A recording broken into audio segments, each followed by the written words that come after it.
I am 81 years old. Nobody told me these rules. I had to learn every single one the hard way.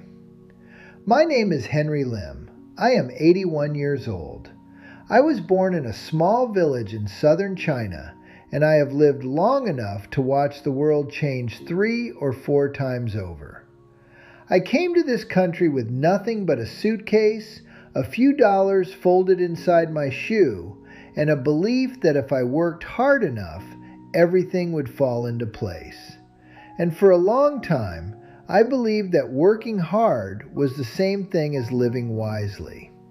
I was wrong about that. It took me most of my life to understand the difference. I spent 37 years as an engineer. I built bridges, designed water systems, solved problems that other people could not solve.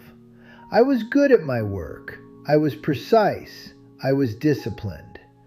I thought that the same precision I brought to my work could be applied to my family, my money, my relationships.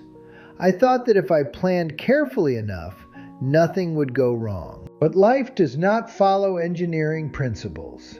And old age, real old age, the kind you cannot prepare for in a textbook, has rules that nobody ever writes down. Nobody teaches them in school. Nobody tells you at your retirement dinner. You learn them the way I learned them, slowly, painfully, and usually after it is already too late to undo the damage.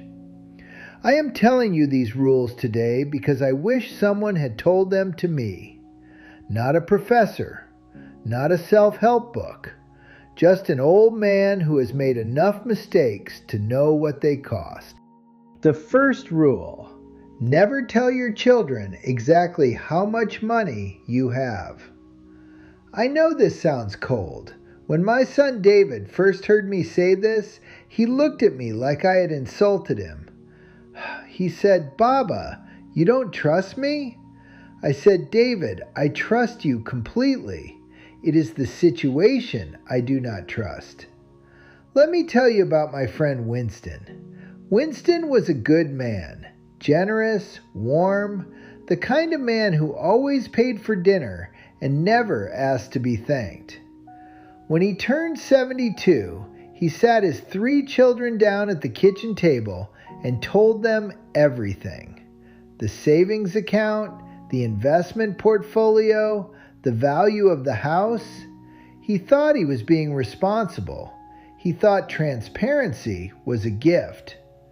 Within 2 years, his eldest son had borrowed money that was never repaid. His daughter had begun making suggestions about selling the house and simplifying.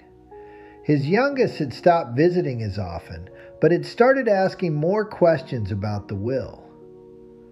Winston told me about this one afternoon over tea, and I watched a man who had spent his whole life being generous discover that generosity without boundaries is not a virtue. It is an invitation. The money you saved over a lifetime is not just money. It is your independence. It is your ability to say no. It is the difference between being cared for and being managed. Keep the broad picture. Share what is necessary. But the exact number, keep that to yourself. Not because your children are bad people, but because money changes the way people see things, even people who love you. The second rule: do not fight with your spouse over small things. You cannot afford to. My wife Mei Ling and I have been married for 54 years. We have had arguments that could have ended us. We have had silences that lasted days. We have said things to each other that we both wish we could take back. But we are still here, sitting at the same table, drinking tea from the same pot, and I can tell you with complete certainty that the arguments I remember most clearly are not the ones that mattered. They were the ones about nothing, the ones about who left the light on, the ones about whose turn it was to call the plumber. When you are young, You fight because you have energy and time, and the arrogant belief that there will always be more of both. When you are old, you fight and you waste something you cannot get back. After 60, your children are busy with their own lives. Your friends are fewer than they used to be. The world gets smaller. And the person sitting across from you at breakfast, that person is the one who has seen everything you have been through and stayed anyway. That is not something to throw away over a disagreement about the thermostat. My neighbor Mr. Park lost his wife 3 years ago. He told me recently that the thing he regrets most is not the big arguments, it is the small ones. The ones he started because he was tired or proud or simply not paying attention. He said, "Henry, I would give everything I have for one more ordinary Tuesday with her." Treasure your partner. Protect the peace between you. It is the most valuable thing you own.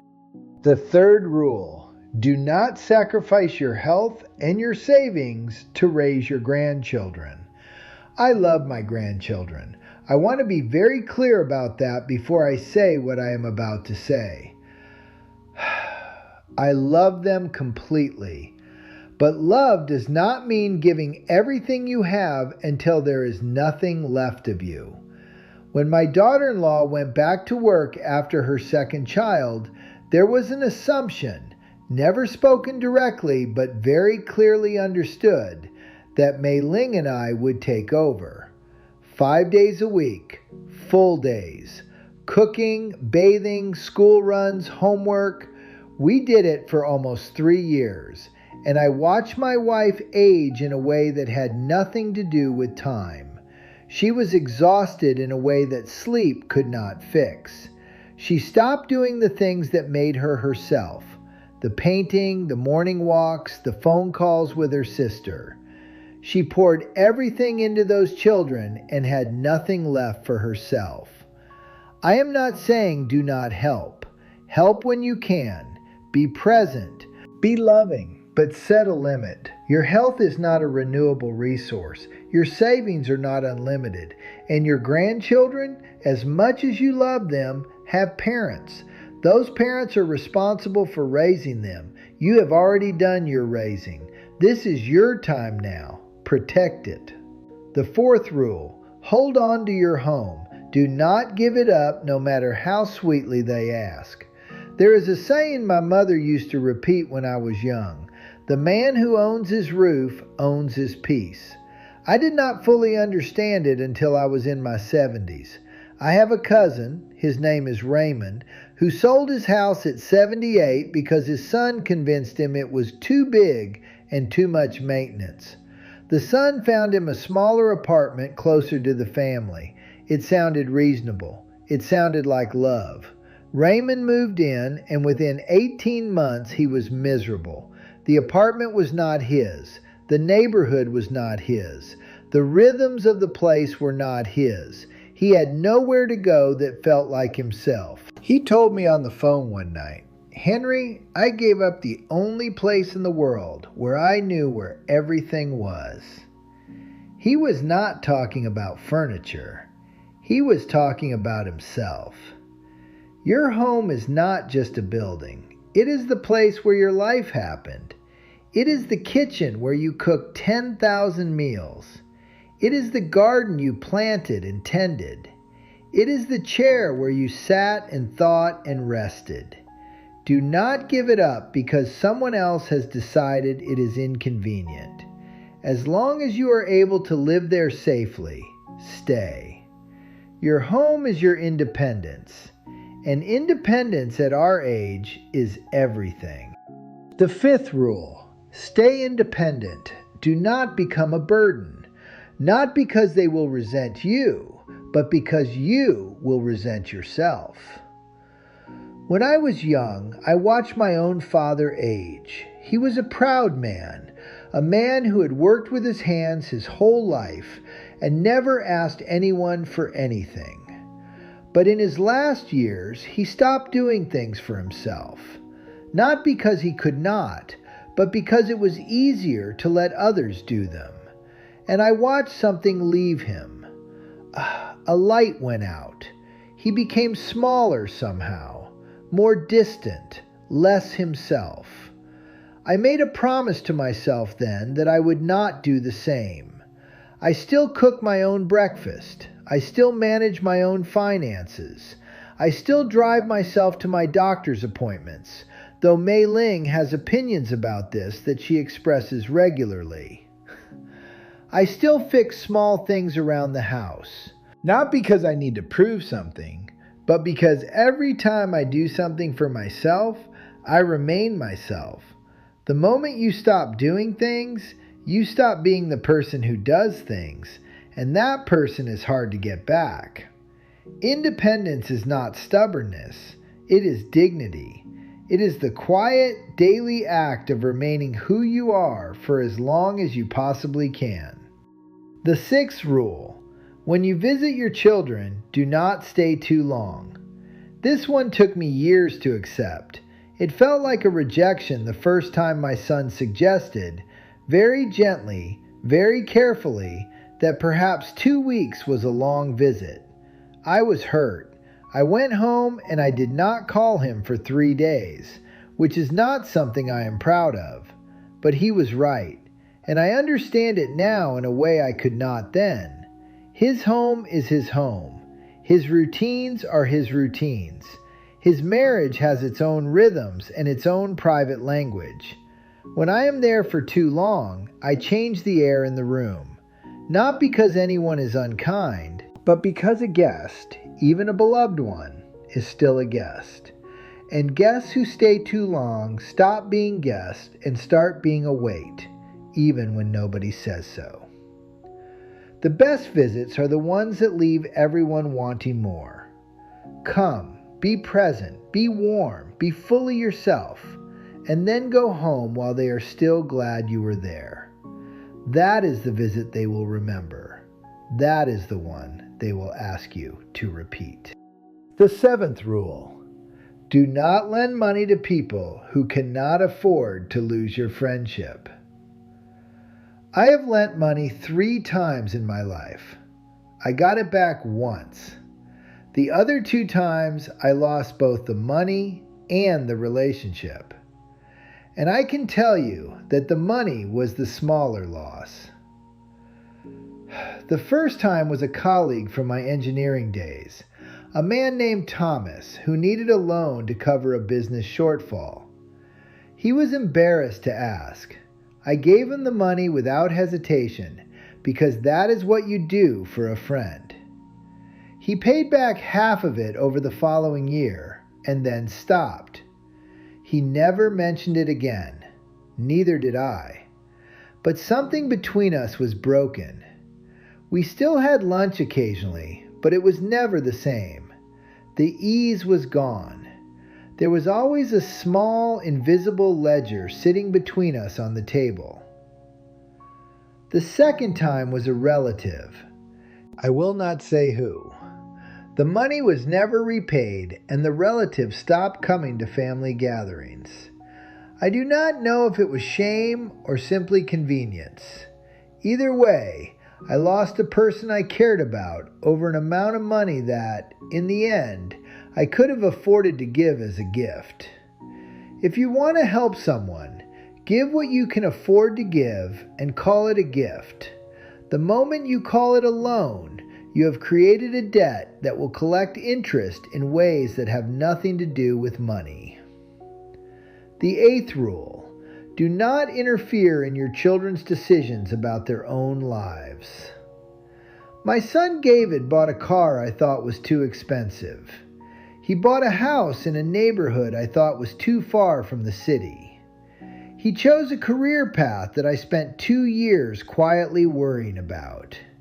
He was right about all 3. I was wrong about all 3. And the years I spent offering unsolicited opinions about his choices were years I spent pushing him slightly further away without realizing it. There is a particular kind of love that parents carry. A love that is so large and so old and so certain of itself that it sometimes forgets to ask whether it is wanted. We have lived longer. We have made more mistakes. We believe genuinely that we can see the pitfalls our children cannot see yet. And sometimes we are right. But more often, we are simply seeing our own fears dressed up as wisdom. Your children are adults. They have the right to make their own choices, including the wrong ones. Your job now is not to steer. It is to be present.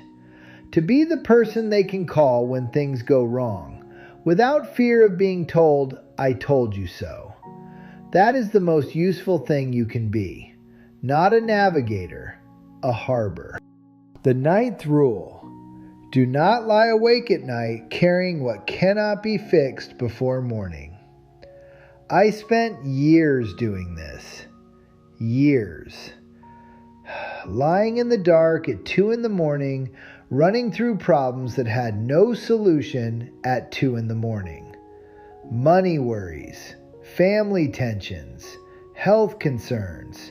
The same thoughts circling, going nowhere.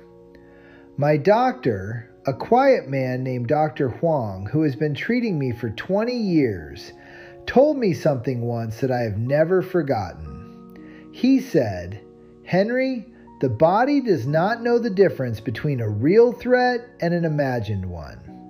When you lie awake worrying, your body responds as if the danger is happening right now. You are spending your health on problems that do not exist yet." He was right. The worrying did not prevent a single bad thing from happening. It only made me less able to handle the bad things when they did. Write the worry down if you must. Put it on paper and close the notebook. Tell yourself, "This will still be here in the morning, and I will be better equipped to face it after sleep." Your mind is not a machine. It needs rest to work properly. And a rested mind solves problems that an exhausted mind only makes worse. The 10th rule: take care of your health as if it is the most important job you have left, because it is. Everything else on this list, the money, the house, the relationships, the independence, all of it depends on this one. Without your health, none of the other rules matter. You cannot enjoy your home if you are too ill to move through it. You cannot protect your independence if your body has stopped cooperating. You cannot be present for the people you love if you are spending all your time managing a body you neglected.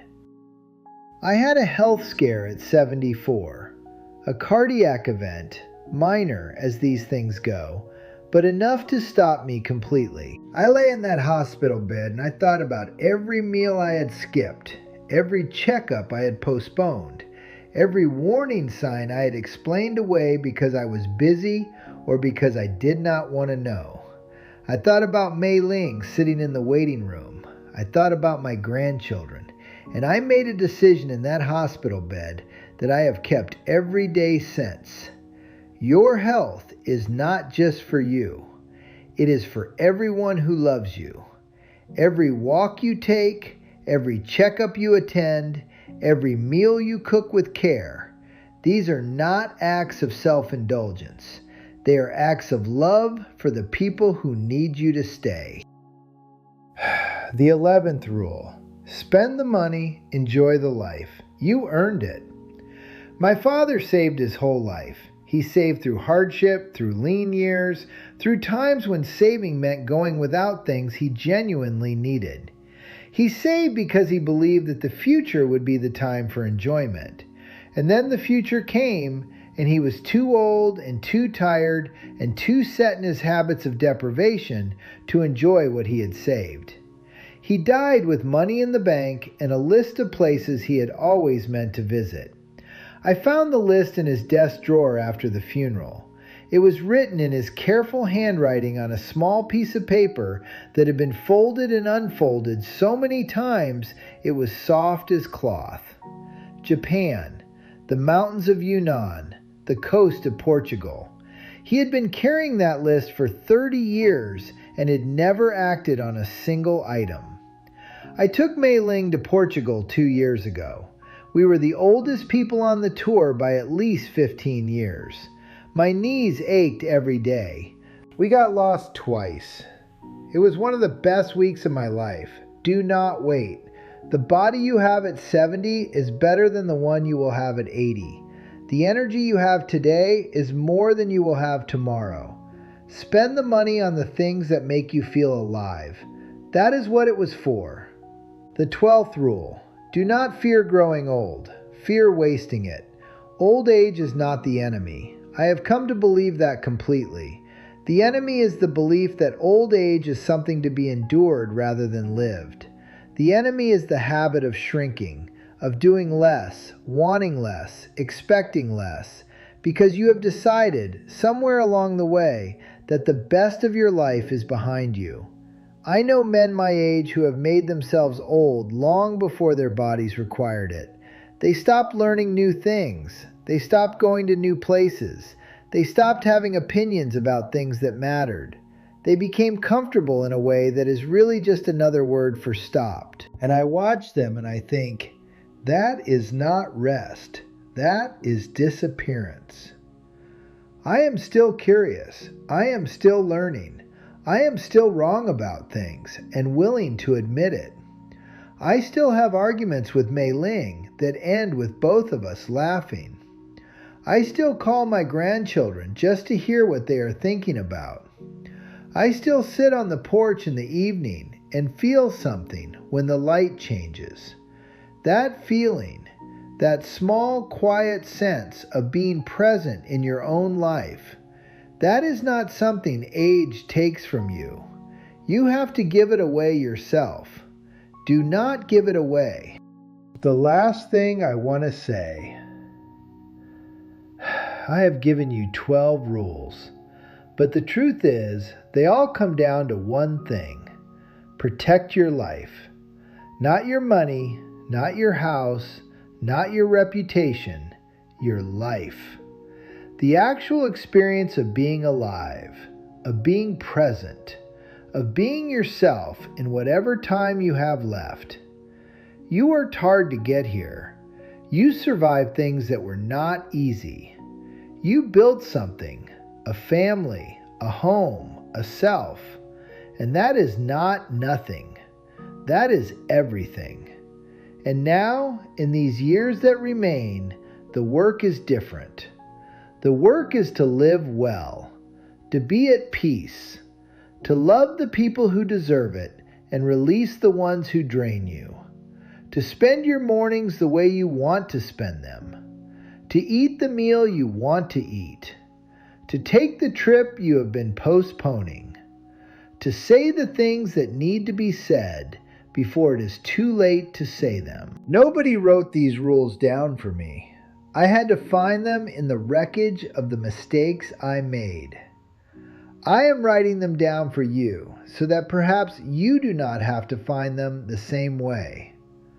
Go live while there is still time.